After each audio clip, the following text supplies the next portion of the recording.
Et bonjour tout le monde. Alors oui, aujourd'hui on va faire une vidéo qui va être utile peut-être à quelques personnes. C'est le fait d'expliquer le chemin qu'il y a de production d'un site internet et à quel endroit on se situe dans la mission, et quelle est l'interconnexion entre les missions. On attaque. Alors, en premier lieu sur notre chaîne, nous avons un client.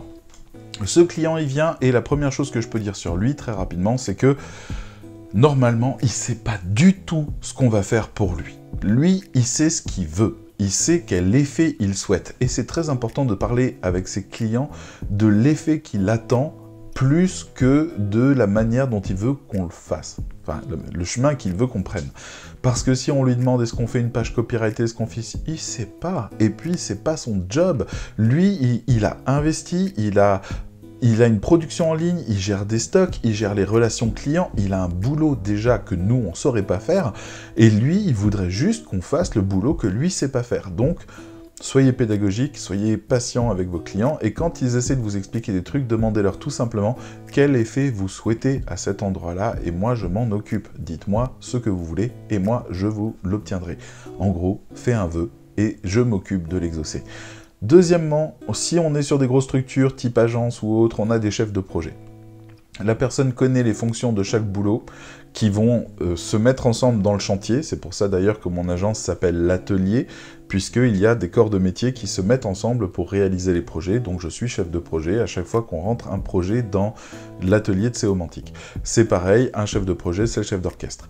Nous avons des développeurs. Alors les développeurs, ils sont plus ou moins utiles. C'est-à-dire que à partir du moment où un client veut commencer à faire du spécifique, du sur-mesure et des choses comme ça, le développeur est totalement indispensable. C'est pas la peine de jongler avec des modules et des trucs. Je connais des développeurs qui s'occupent d'écrire les modules. Vous voulez un module spécifique WordPress, il vous l'écrit pour vous, il ne sera pas diffusé ailleurs, c'est votre module à vous, c'est sur mesure par rapport à votre problématique. Donc les développeurs peuvent faire ça, ils peuvent rajouter des modules et des fonctions à des CMS qui sont connus, mais de l'autre côté, ils peuvent aussi vous programmer l'intégralité d'un site internet, ce qui a comme défaut qu'il évoluera plus trop, et l'avantage qu'il sera mieux sécurisé et plus durable. Donc c'est à vous de voir là-dessus. Mais le développeur, c'est la personne, normalement, de ce que j'observe du côté freelance, on l'appelle ponctuellement sur des missions très précises. J'aurais besoin que vous fassiez ceci, cela, j'aurais besoin de cette fonction-là, j'aurais besoin que ça se passe comme ça sur le site, et eux s'en occupent. Développeurs et experts SEO travaillent souvent ensemble. Parce que l'expert SEO, il a des recommandations et le développeur est à même de les créer. Donc, ils travaillent souvent ensemble et souvent, ils s'engueulent d'ailleurs.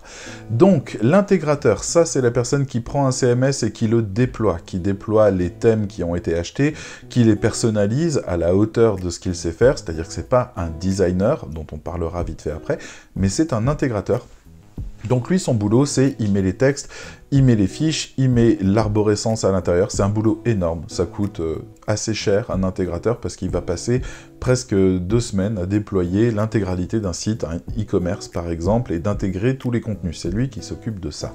Voilà, et son job, c'est de résoudre les problèmes techniques des CMS. Généralement, il en a toujours des couilles qu'il doit réussir à gérer. Il est tout le temps accroché au hotline en train d'essayer de trouver des réponses. Voilà, ça c'est lui et on a besoin de lui quand on veut développer ça. Vous pouvez, sur des chaînes très très courtes, on peut envisager que le rédacteur web s'occupe de la partie intégration. C'est pas un souci du moment qu'en fait le résultat à la fin est très bien. Nous arrivons au SEO qui travaille avec l'intégrateur, avec le développeur, comme je disais. Lui, il étudie le marché et il regarde comment le site doit se comporter pour être performant. Donc il va s'intéresser à la partie technique, à la partie réputation, à la partie notoriété. Il va travailler sur ces 3 concepts-là et il va les articuler. Donc le SEO, lui, il va travailler avec le développeur, avec l'intégrateur, pour bien vérifier que tout est bien en ordre pour être performant, que les choses sont bien en silo, et avec le rédacteur web, c'est là où on arrive, coucou. Le rédacteur web, lui, il va s'occuper de réaliser les contenus qui ont chacun un rôle et une dimension spécifique sur le site internet, voire même en dehors si jamais il y a des publications à faire, etc. Donc le rédacteur web crée les contenus, il n'est pas autonome sur les contenus, il doit suivre des briefings parce que tout simplement on est sur cette énorme chaîne de production, donc il y a un atelier, tout le monde doit faire son taf. Le rédacteur web a une partie qui est très importante puisque s'il se foire, ça n'aura pas le même impact que les autres, hein. Ça sera radicalement différent. Et s'il réussit, eh bien là, ça va totalement s'inverser. J'en profite pour placer tout de suite un corps de métier qui m'intéresse beaucoup, c'est le CRO. Eux, leur spécialité, c'est la conversion. Donc ils vont étudier le design, l'UX et les contenus et les chaînes de conversion, c'est-à-dire les tunnels de conversion et compagnie, pour essayer d'augmenter entre le nombre de personnes qui viennent et le nombre de personnes qui achètent l'indice de conversion. Ils vont essayer d'avoir plus de gens sur le même nombre de personnes qui viennent, plus de gens qui achètent. Donc eux sont très intéressants, très rentables, et je fais partie des gens qui pensent que ça serait bien que le rédacteur web se forme un peu auprès d'eux, parce que proposer du CRO en plus de la rédaction web, ouais, là on devient très très bien. Donc le designer et l'UX designer, je les mets ensemble, même s'ils font pas du tout le même job. Le designer crée une identité, et il ne le crée pas de rien, il travaille avec le marketeur, marketing et communication, qui, eux, définissent le produit. Définir la marque, définir le produit. Designer représente le produit, donc il a besoin des informations du marketeur, du marketing, qui va donc lui expliquer ce qui doit émaner, quelle est la cible, le persona, etc. Et donc le designer va créer l'ambiance, la chaleur, la couleur du site qui va bien avec ça. Donc voilà, et le CRO peut intervenir là-dedans pour créer des ponts. Donc vous voyez que tout est un peu interconnecté. Le netlinker se charge de trouver des spots de liens qui permettront de positionner le site comme il faut. Alors les règles de netlinking de Google sont un peu complexes et c'est pour ça qu'on demande à un professionnel de le faire. Il y a besoin d'avoir des spots avec des indices particuliers, avec des thématiques particulières identifiées, avec une réputation particulière identifiée qui pointe sur des pages particulières identifiées pour créer le levier qu'on souhaite. Donc généralement on file des billets au netlinker qui s'occupe de faire tout ça et de faire des propositions et d'ajouter pas non plus trop d'un coup, sinon Google nous strike, mais de rajouter dans une campagne particulière une espèce de progression artificielle de la réputation basée sur des liens externes.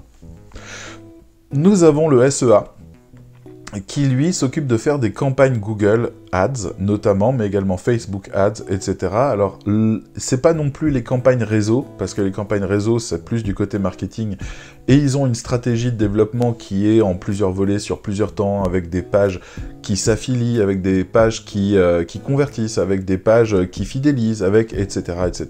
Le tout en faisant grossir une page générale, en créant de l'attrait, en donnant des cadeaux, etc.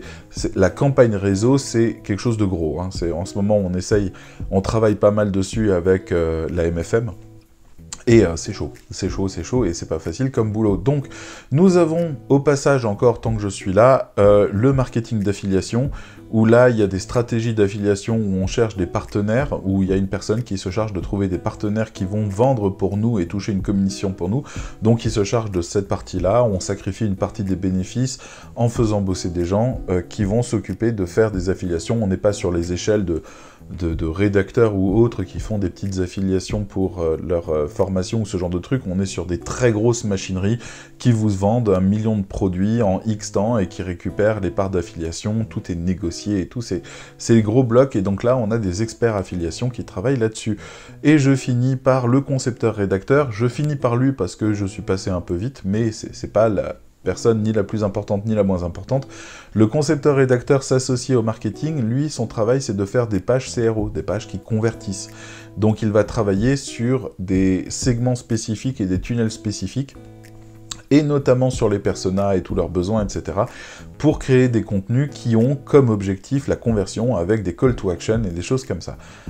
Les frontières sont poreuses avec le rédacteur web, donc le concepteur-rédacteur peut être amené à porter la casquette de rédacteur et à faire des articles de blog plus ou moins brandés, etc., mais c'est pas son domaine. Son domaine, c'est vraiment concevoir des arguments publicitaires, concevoir des leviers de vente, concevoir des parcours de vente et des choses comme ça. C'est là où il se situe. Voilà, donc vous voyez un peu tout le bazar dans lequel on est. Je vais pas m'étendre beaucoup plus, mais en tout cas, vous avez ici le rédacteur web, où il est, comment il interagit avec les autres, qu'est-ce qu'il doit écouter, etc. J'espère que tout ça vous a éclairé, et quant à moi, eh ben, je vous dis à demain pour la prochaine vidéo. Et pouce, mettez-moi des pouces, j'en ai besoin s'il vous plaît, sinon ma machine elle tombe en panne et personne ne me voit. Bye bye.